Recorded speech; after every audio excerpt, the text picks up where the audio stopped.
Lesson 113 is on measurements, and I actually went and looked at YouTube to try to find a good video for you to help you guys understand using the inch scale and also the metric scale. I couldn't really find anything that I found very helpful. So I'm just going to briefly kind of go over the things you need to look at when you're measuring. Now, the best thing you can do is build models, make clothing, build things, that require measurement. That's how you're really going to learn how to use the inch, ruler, and the metric scale. Unfortunately, kids aren't really given very many opportunities to make and build things because they're spending so much time in virtual worlds and building things, say, on Minecraft, but you're not really having an opportunity that I know of to do much measurement. So a lot of that happens in handicrafts and just hobbies that are offline. And it's unfortunate, but a lot of kids just don't have many opportunities to do that. So I would encourage you to go build something, go make something that requires you to measure. The main thing is that inch rulers are divided usually into 16ths. Not every ruler is the same though. So you have to look at the ruler that you have. It will at least be divided into eighths. So on the ruler cutout in your book, it shows that lines of different lengths represent different sorts of dividers. So you can see that 1, 2, 3, and 4 are clearly marked. Of course, between 0 and 1, we have the next longest line, which would show 1/2 inch. But halfway between 1/2 inch and 0, you have a 1/4 inch.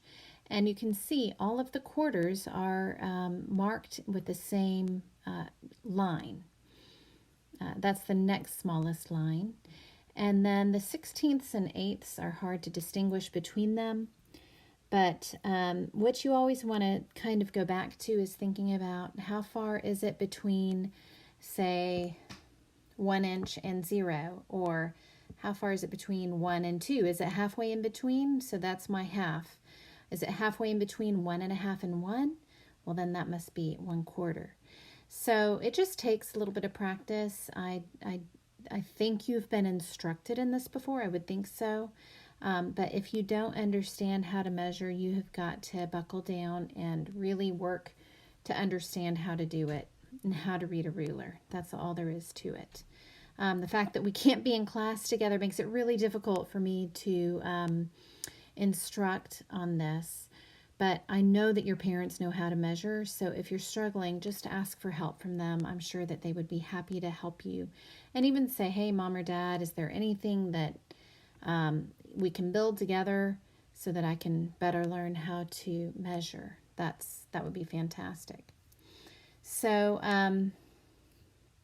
we'll go over the answers to the questions in your notes when we have our class together.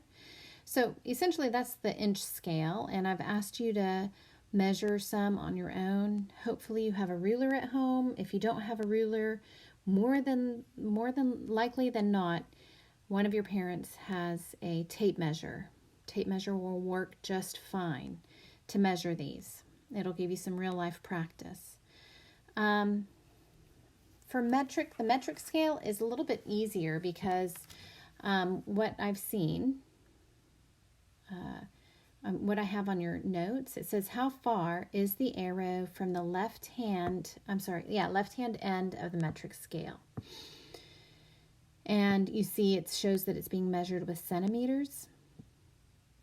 So you can see that centimeters are clearly delineated, 1, 2, 3, 4, 5, 6, 7, etc. And the little dashes in between are tenths, because remember the metric scale makes everything easy because it's all based on base 10. So each small mark represents 1 millimeter or 1/10 of a centimeter. So all you have to do is count the dots, and then you can put the whole number, which is the centimeters, followed by a decimal point, and count how many past that number the arrow is pointing to, and you can write it as a decimal number, or you can just write it as millimeters. Okay, I'm going to let you guys just have that much and not waste any more of your time. And if you're really lost and confused, definitely call me, or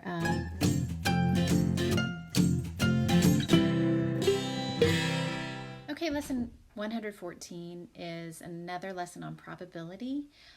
So it's the probability of two independent events. So I thought we'd start off by kind of a funny example. So if you looked up, and I did, I Googled it, what is the probability that someone might get struck by lightning? It's only 1 in 700,000. It's not very high. Of course, you could do something to make your probability higher. Something foolish like standing under the tree in a rainstorm and lightning storm, or swimming in your pool during a lightning storm. Those are great ways to increase that probability, but I don't recommend it. I'd like for you never to do that. Okay, so that's the probability of a lightning strike, you being struck by lightning. And I also looked up the probability of winning the lottery. Now, there's a lot that goes into the probability of winning a lottery, so this one is very kind of general, but it gives you the idea of just how rare it is to actually win the lottery. So it's 1 in 13,983,816.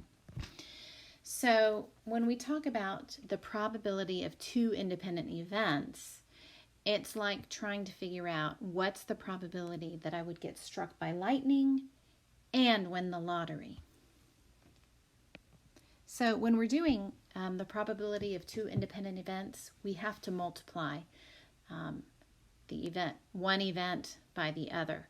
So we would simply multiply these together, and our answer is 1 in 9,788,670,000,000. Whoa. It's pretty rare. But we won't be dealing with numbers so large in our examples because you're not allowed to use your calculator. But it's kind of fun. You can actually calculate some fun things if you're interested in it. All right, so the first example I have in your notes is about a fair coin being tossed 3 times. So what's the probability that it will come up heads every time? Well, the probability it'll come up heads at all is 1 in 2, right? It's either going to be heads or it's going to be tails. But you're going to flip it 3 times, and you want that same result 3 times. So we would multiply 1/2 by 1/2 by 1/2, and we would get 1/8, not 1/6, right? And then how about the next example? A fair coin is tossed 4 times. It comes up heads each time. What's the probability that it will come up heads on the next toss? Well, that's a tricky problem. So the fact that it came up heads every time it was tossed, does that change the probability for the next toss? No, it does not. That probability will stay the same. So the probability it'll come up heads the next time is 1/2. Lesson 115 is about polygons, congruence, and transformations. So there's going to be a whole lot of blanks to fill in, obviously, on this one, and essentially just vocabulary that you need to learn and you need to be able to recognize. Hopefully, a lot of this should be review for you, I would expect. So, what is a plane?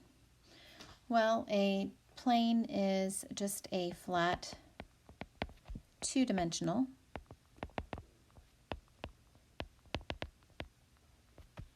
surface, like a piece of paper, right?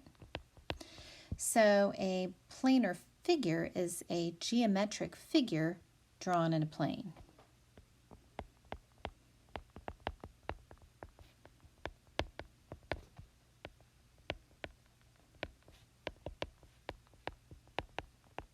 Obviously, I did not leave enough room for y'all on that.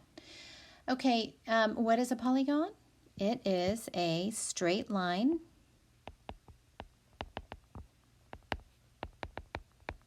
closed figure. Straight line closed figure. Okay, a concave polygon would be something that looks like this.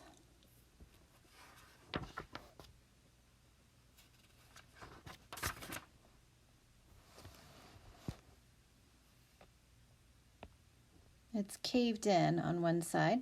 Maybe it looks like a Pac-Man without any rounded corners. A convex polygon is what you normally see. Okay, that's normally what we work with. Okay, every so often you will have a problem with a concave, but it's probably going to be more like, finding the perimeter or something like that. Okay, we have different names for polygons with different numbers of sides. A three-sided polygon, I believe you know. Yes, it's a triangle. A four-sided would be not a square, but a quadrilateral.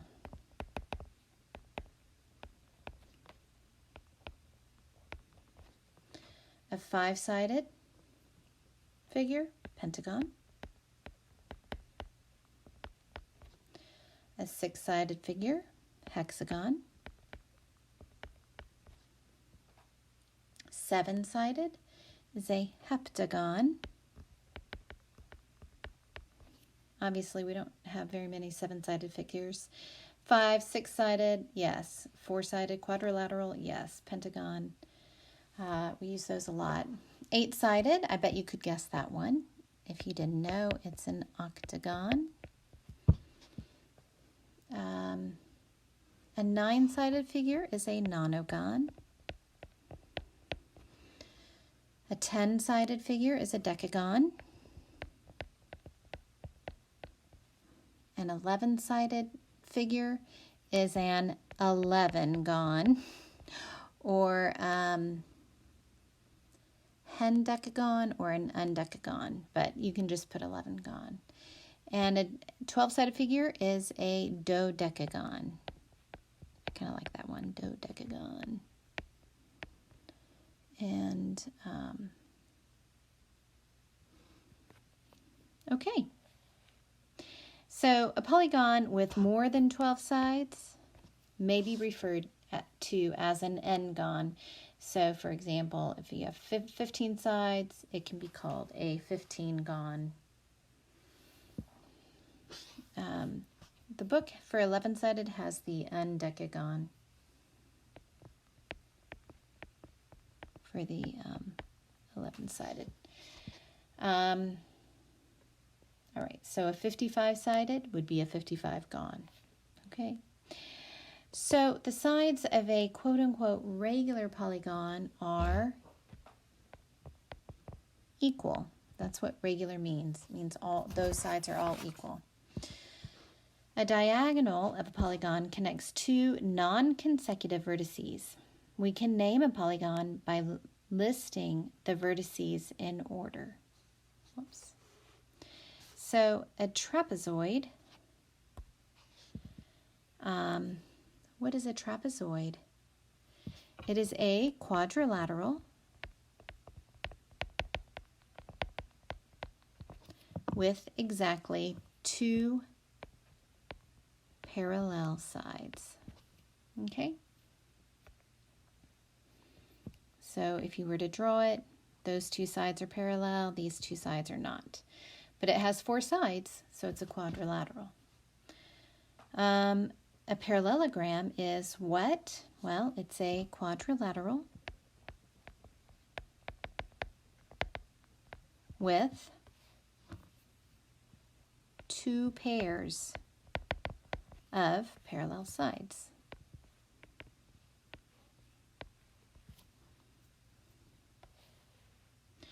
A rectangle is a parallelogram with all angles measuring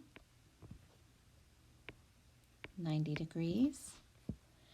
A rhombus is a parallelogram that has 4 equal sides, so it's a regular parallelogram. A square is a rhombus with all angles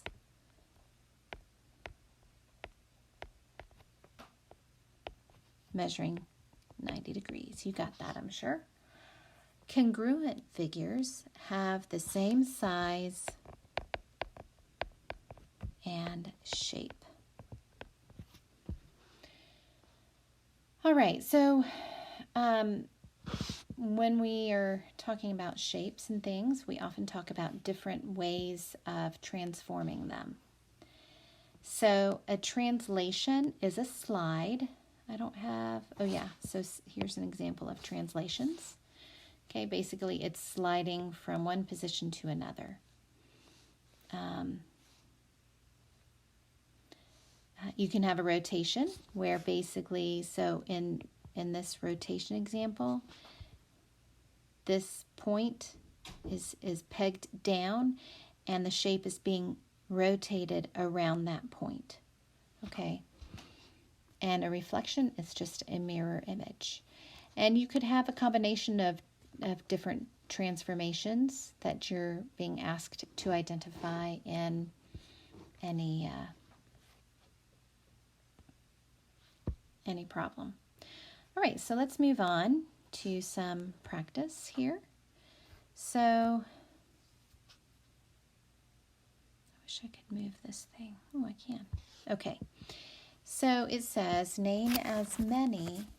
give as many names as you can for each of the figures below. So this gets a little bit challenging because it is, there's many different things you can write about each of these. And actually, I think we'll go over this section in class together. Because it really is more beneficial if you guys try on your own. So I would like for you guys to name these on your own here. And then we'll go over them in class and figure out if you got them all or if you're missing some. Okay, in the next section it says you're basically trying to figure out what transformations occurred to go from A to B. What transformations would you have to do to A to make it land directly on top of B? Okay.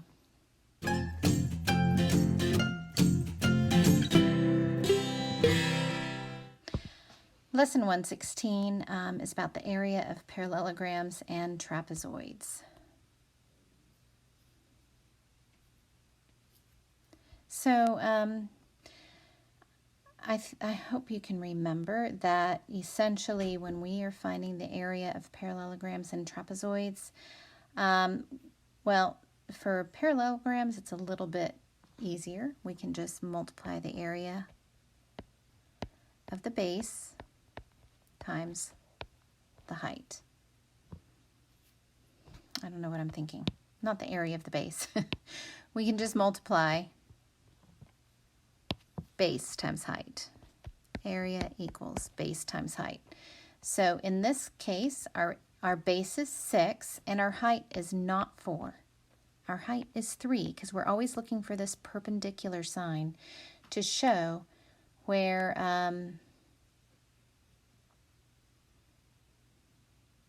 our height is located. So the area of this parallelogram would equal 6 times 3, or 18. And let's just say they're square centimeters because I didn't put units on there. All right, so this one says divide this parallelogram into 2 triangles and find the area using B and H. Okay, so let's divide it into 2 triangles this way, and that way we've got our 2 triangles, and that way we can use this perpendicular distance for our height both times. Well, what's the area of the triangle? Well, it's 1/2 times base times height. Then we have to add to that 1/2 base times height. Well, what's 1/2 plus 1/2? It's 1/2.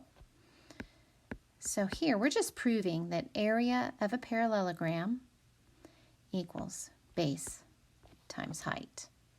If you have any questions over that, we'll definitely go over that together. Let's look at this one down here. It says use 2 triangles to find a general area for a trapezoid. So let's divide this into 2 triangles. Once again, the area of a triangle is 1/2 base times height. So here we have 2 different B's. We have B1 and B2. 1/2 of B1 times height plus 1/2 of B2 times height. And what that means is we can pull out our B's and we can say, actually we can pull our height out. That's what we're doing. And we can say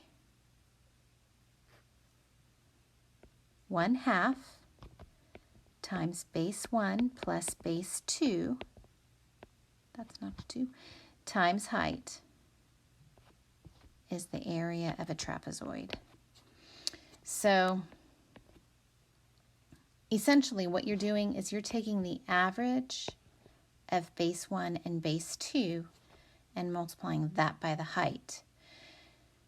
If you don't remember that, you can always remember to divide your trapezoid into 2 triangles by going from corner to corner, making a diagonal, and finding the area of each triangle. That doesn't leave many examples for you guys to try on your own. I'd like for you to go ahead and do that, please. And also there's a Venn diagram following.